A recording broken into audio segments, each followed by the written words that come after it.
Hi students, good morning all of you. Today we are going to continue the lesson Geography Agriculture lesson. Last day we have discussed about the subsistence agriculture. Today we are going to study about the commercial farming. Commercial farming is the second type of farming. First we have studied about subsistence farming. Commercial farming is the second type. Commercial farming is divided into two important type of farming. One is known as plantation, another one is known as mixed farming.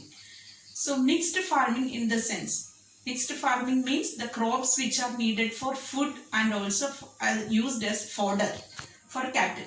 So food crops and fodder crops both are cultivated together. It is known as, what is that? Mixed farming. Okay.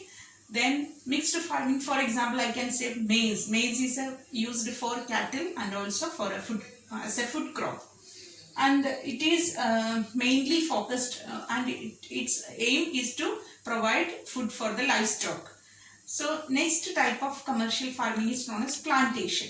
Plantation means a single crop is grown on a large area, large hectares of land. A single crop is grown, for example.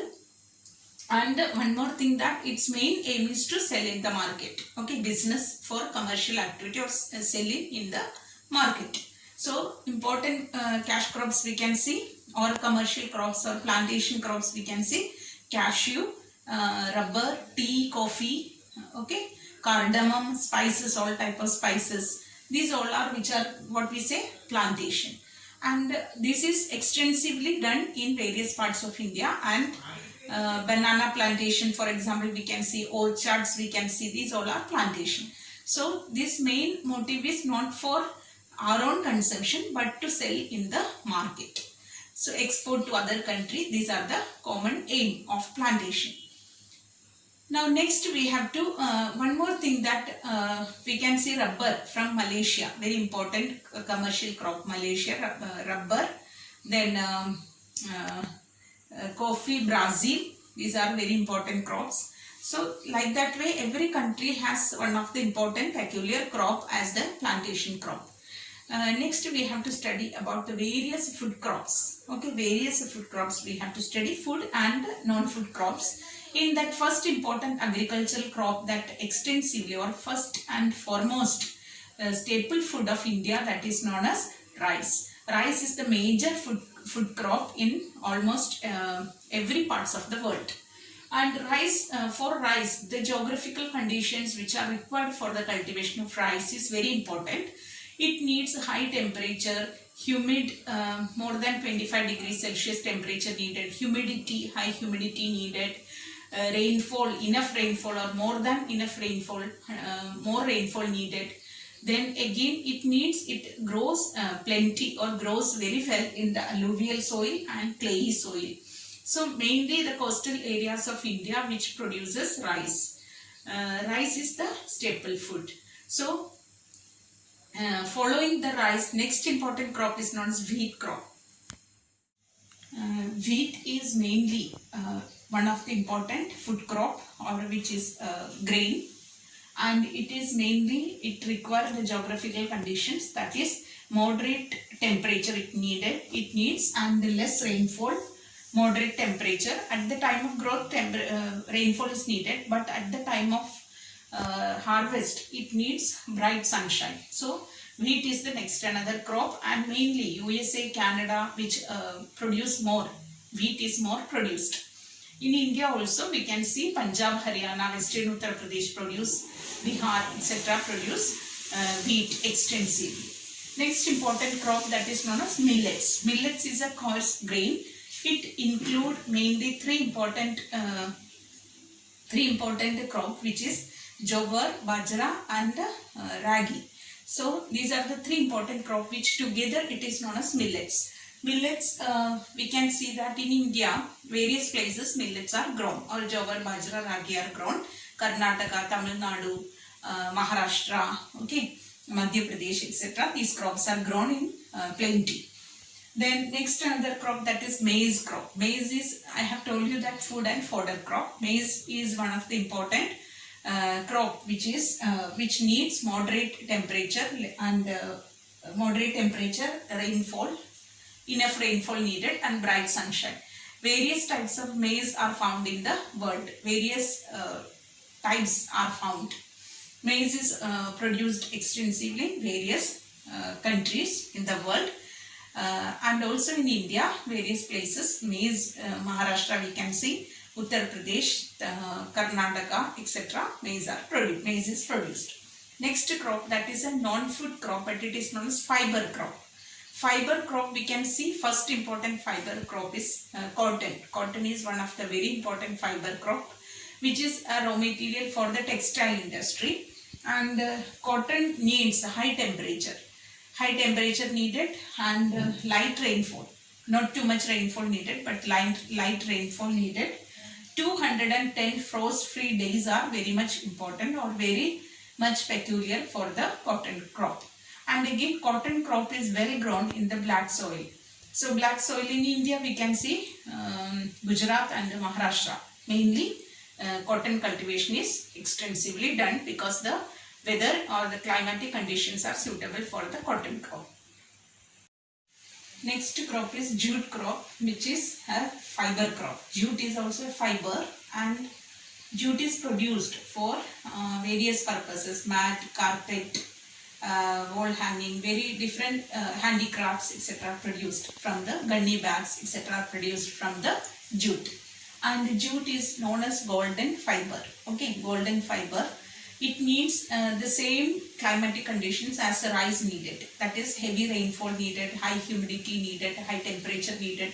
So such places jute is produced. But in India, West Bengal is very important place for the jute cultivation. Or in West Bengal, jute cultivation can be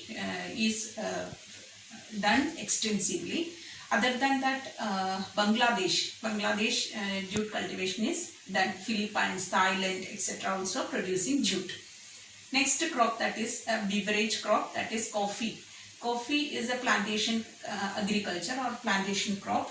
Coffee is produced in various parts of India, Karnataka, Nilgiris, etc. Western Ghats, Nilgiris, etc. It is produced. Mainly it needs very wet climate. Loamy soil is needed, wet climate is needed. So coffee is one of the important crop. Brazil is the leading producer of coffee in the world. Next important crop, beverage crop, that is tea.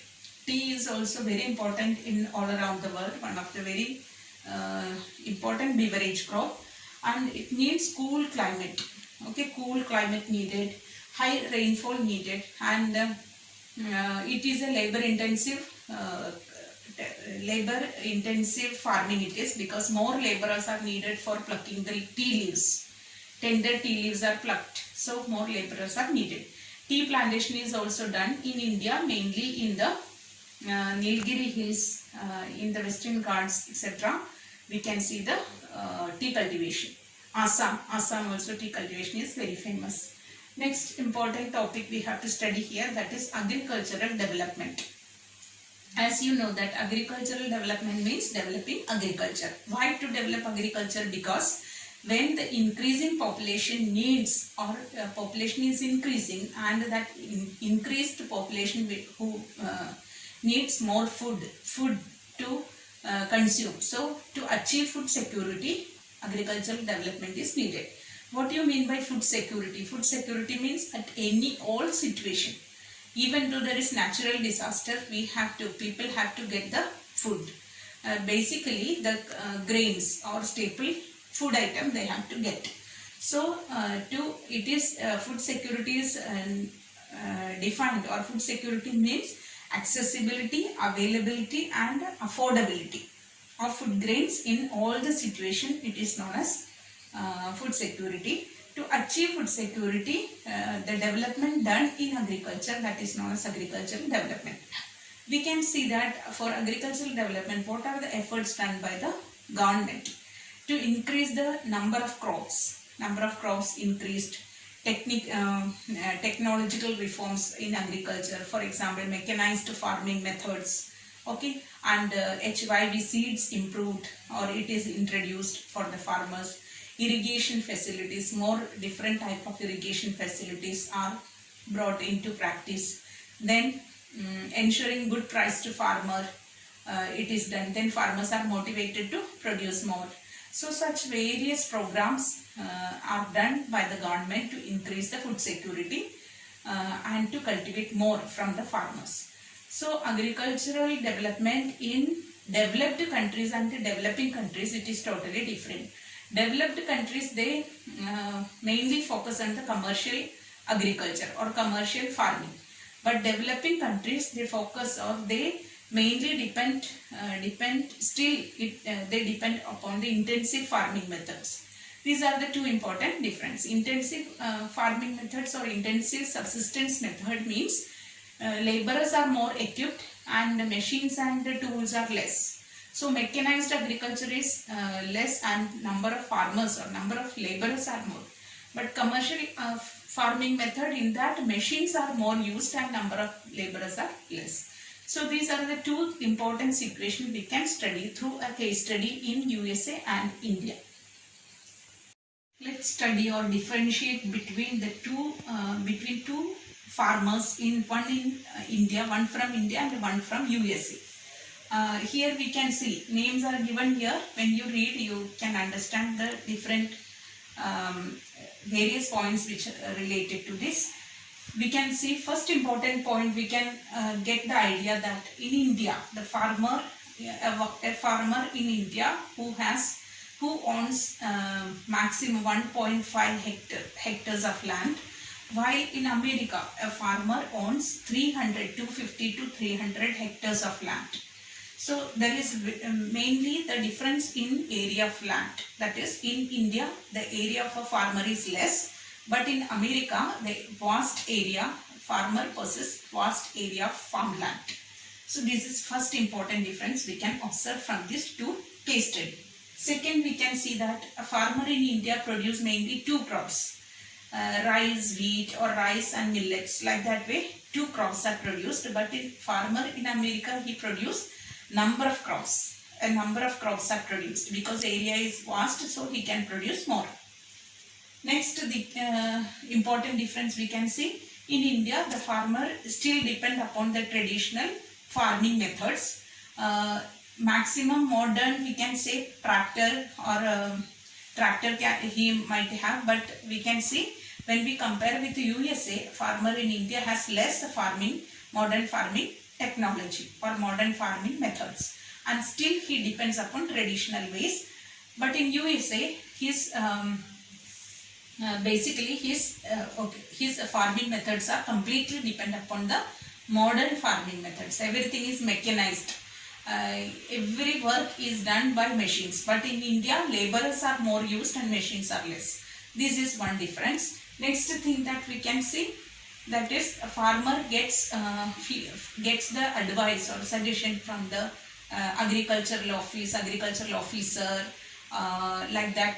He gets the suggestion and advices. But here in USA, the farmer gets every suggestions, every advices or every information through the satellite. Means he will have, or he might have his own computer which is linked to the satellite. So he can get the weather reports, he can get the picture of his farm, and when he wants to apply the insecticides, he gets the complete study, or he gets the information that when to use the pesticides, insecticides, etc. But here the owner or the farmer of India, he gets from agriculture officer, etc., or the government agency, he gets the advices. He doesn't have computer or computer literacy and computer even he will not have to depend upon. So this is another important difference. Next, we can see that a farmer in India has a lack of storage facility. He will not have enough storage facility, so he is forced to sell it at what price he may get. At whatever price he may get, he is forced to sell in the market. That is one of the important difference. While in USA, farmer has his own automated grain storage facility, and he sells through, or his selling that depends upon the or he export, sometimes he export, and he has proper storage facility, so there is no such problem. But a farmer in India has lot of problem related to storage facility, but now government has made some improvement in storing the food grains and vegetables, etc. So these are the basic difference we can see. One important thing, that is important difference, is a farmer in India is a peasant farmer, and a farmer in USA is doing a white collar job. That means he himself is a businessman. Farming, he will not be a farmer, but he would be treated as a businessman. So this is the basic difference we can observe with this in this case study.